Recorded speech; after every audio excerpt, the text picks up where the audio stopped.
Now I'm gonna touch real briefly on a way to make your LT1 more reliable. All right. So that's an electric water pump. What that also does is, see, the OptiSpark is back there. It is now behind the water pump. Everything that, how it was from factory with the water pump, everything back there is blocked off. Everything, the seal, all that is blocked off. And the benefit behind that is I'll insert a screen grab of one of the LT1 gurus talking about the benefits, but that's just one paragraph. There's a lot more to it. Also, like I said, it relocates the water pump and all the, the stock stuff, the stuff that, has killed many OptiSparks. You can delete all that. And it also adds horsepower and torque. And also, it gives you the ability to run the pump with the car off. It also allows you, it's good for staging lanes on the drag strip. It's good for stop and go traffic. It's a lot of different benefits, man. You really can't lose with it. I mean, some people feel like, once you go electric, you should carry a spare, but I don't really see, whatever.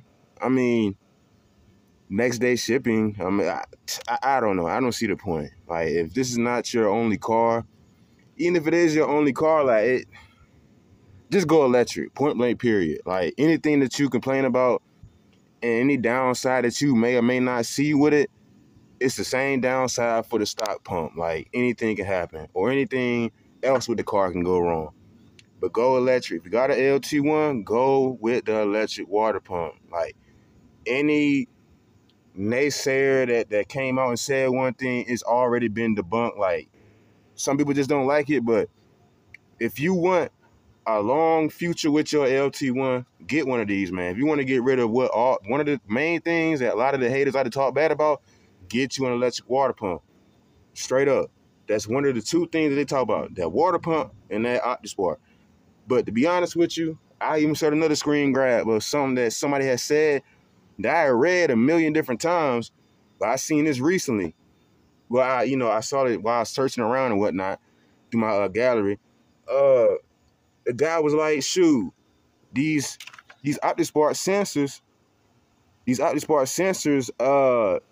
they're actually reliable. They're Mitsubishi sensors. They were also used in all passenger vehicles from 87 to 2000.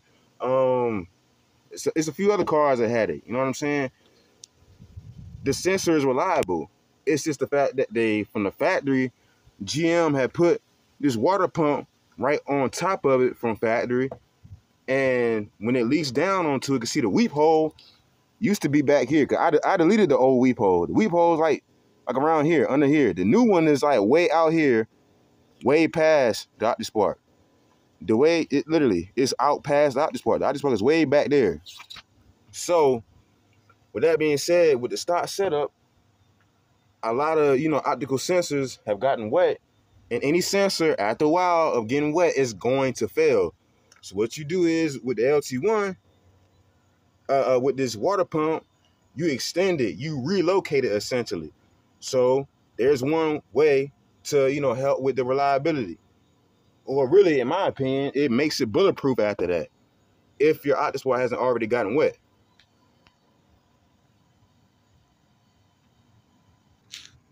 And when you get this harness, the blue wire is the positive, the black is the negative ground.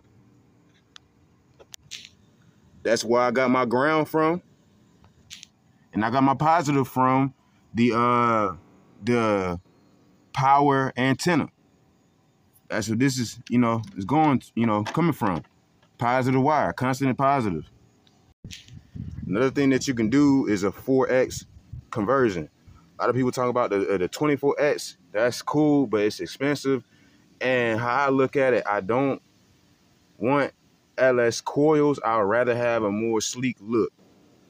So that's just me. You know what I mean? And you know what I mean? That's just my style.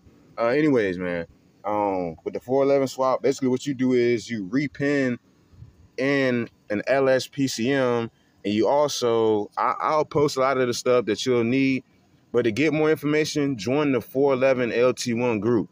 I'll post all the links in the comments and all that. What it also does is What it also does is makes the tuning a lot easier. What that also does is it helps and what that helps with is it opens up the tuning abilities. It doesn't only allow you to delete that optic sensor and slash cam sensor, whatever you want to call it. It not only does that, but you can, like I said, it also gives you better tuning abilities. And you know how like a lot of people, they say they can't find LT1 tuners. Well, with the 411 swap, anybody that can tune an LS car can tune your car now. So, I mean, hey. And another reliability modification is a throttle body bypass. I'll drop a link of my video about that also. And you know what I mean? Anything else outside of that, any other issues that you run into will be the same issues that you'll run into with any engine that was made by man. Any inanimate mechanical object will fail the same way at that point. Once you do those modifications, I mean, it's bulletproof as far as man-made objects go. I mean, straight up.